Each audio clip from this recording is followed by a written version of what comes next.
Did you buy a sweet motion light toilet? Is it broke now? Today, I'll show you how to fix it. Yay! What's up, handy homeowners? It is your favorite home improvement host. My name is Brandon McGee. I'm a home improvement expert, and I've been customizing and creating homes for the last 15 years. And if you've been keeping track with our videos, we did a live video with this Delta Flush toilet. It's got the Flush IQ, and all you have to do is wave your hand in front of it, and it works. Or it used to work. Now this toilet's 6 months old, and it decided it's going to quit.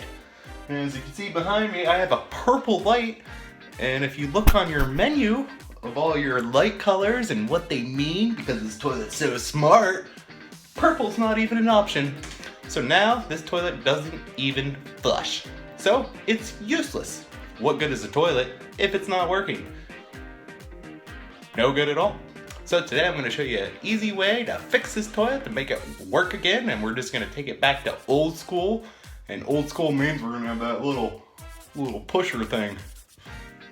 So let's go ahead and fix this thing. So here she is, purple light. Before you could just wave your hand in front of this thing and it would flush, but now it doesn't flush. So you're going to need to take your lid off. And it shows you all your lights and what they mean. Normally it's supposed to be a solid blue, and if there's a leak it's going to be yellow, or if there's another leak it's going to be flashing yellow. Flashing red or blue means it's overflow, flashing red means it's low battery, and flashing blue means the toilet is in sleep mode and will not flush. Purple! I don't see purple on here anywhere. Alright, and also make sure your water's off before you do this. So, first thing you're going to want to do is take off a nut that's right here. So this thing's all the way back here. So normally you got this nut right here, and then that just goes into there. So you're going to first want to unbolt that, and then, so the first thing you're going to do is lift that flap up, and you get as much of the water out as possible. And once you get all the water out, and then also we're gonna have to take this guy off because it's junk. So you're just gonna twist that off. And you're gonna wanna rip out your batteries and then try to save as much as you can, but it's not gonna do anything.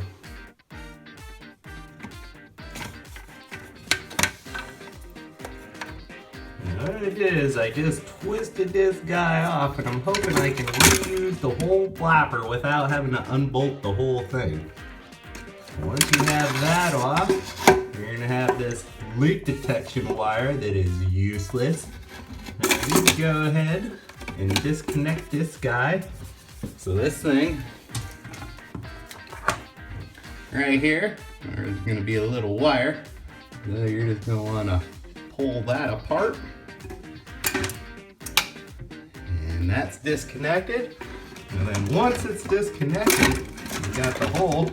I'll pull that thing out. Who cares?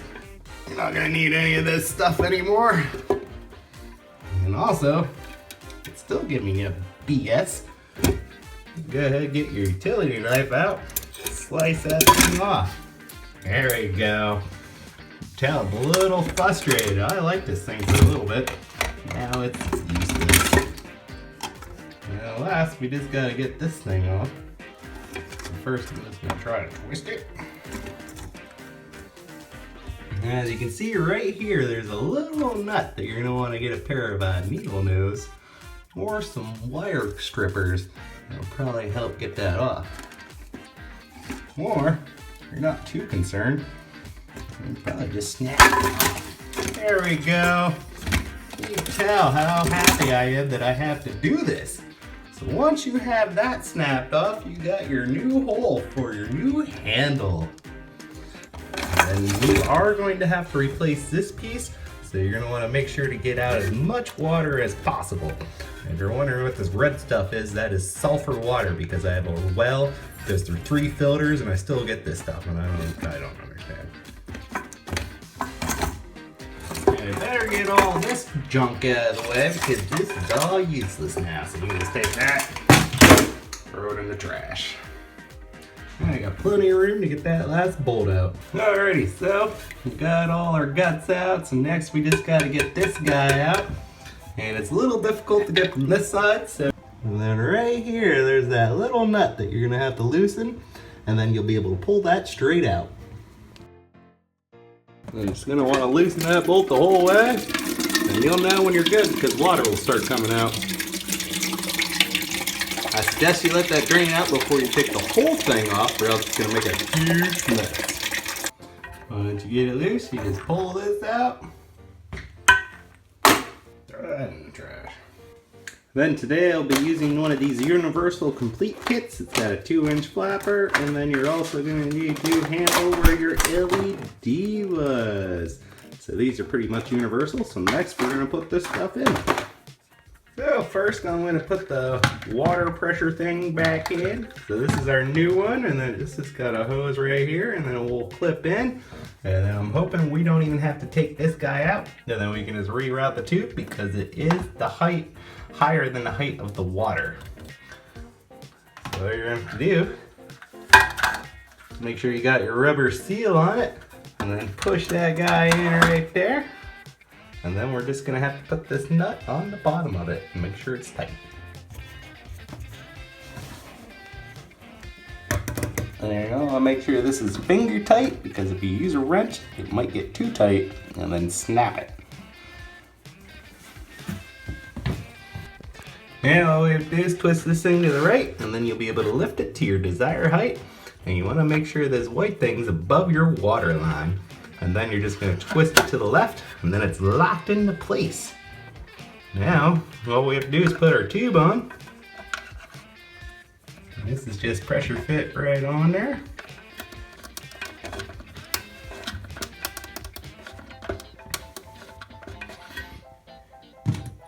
Then next, you'll need this little white piece right here. And this thing's so fancy, all it does is clip onto the side here. And then all you have to do is connect your pipe to it. And you just want to move it to the side here. That's good and sturdy. So next, all we have to do is put a chain onto this guy and install our new handle.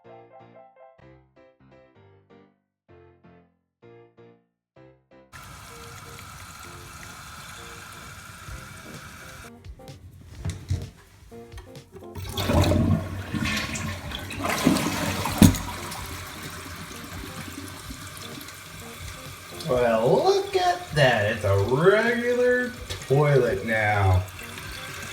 And it turned out I actually only need this filler piece, and it's got a little guide on the side, and all you're going to want to do is line up the fill line right there with that fill line. And then I had to high speed a little bit of it, so all we had to do was twist this guy off, and then we twisted off all the electronics and were able to keep this piece. And then all we had to do was clip on our new hose piece. And then I had to put a hole into my plastic thing. And so all I did to put the hole in the old flap was I took this drill bit and then I heated it up with a lighter. And then once you heat it up with the lighter, all you have to do is punch it through there. And then all you have to do is hook your thing onto there. Now the thing I was a little frustrated about was the handle. So this is the handle I had. And then there was a plastic piece around it, but I had to take the multi-tool.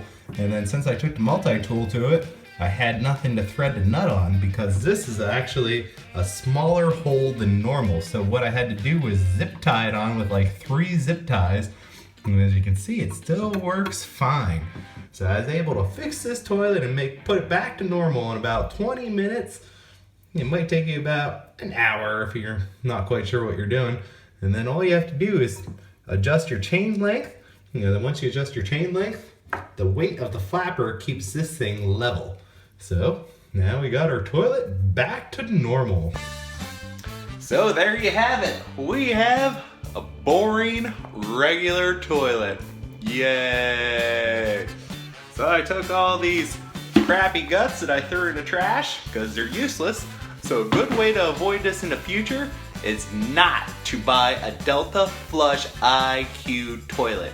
It may seem cool that it's all electronic and all you have to do is wave your hand in front of it, But this technology is not ready for the home version. I figured it would be good because it was the commercial flush toilets seem to work fine, but the home version's not there. So to save yourself a lot of hassle, do not buy one of these Delta Flush IQ toilets. But if you do buy one like I did, and 6 months later it breaks, hopefully this video will help you fix your toilet so you don't have to take the whole thing apart. I showed you a quick, easy way where you can just replace a couple of the guts. I thought I was gonna have to tear the whole thing apart, but it turned out all I had to do was just replace the filler. So it worked out pretty good. So if you found this video helpful, don't forget to go to BradyMcGee.tv, and then I have a whole bunch of home improvement videos to help you. Motion lights. And I have a whole bunch of videos to help you on your home improvement journey. So thank you for watching, and stay tuned till next time where I show you another home improvement tip to help you customize or improve your home. So thank you all for watching, and I will see you guys next time.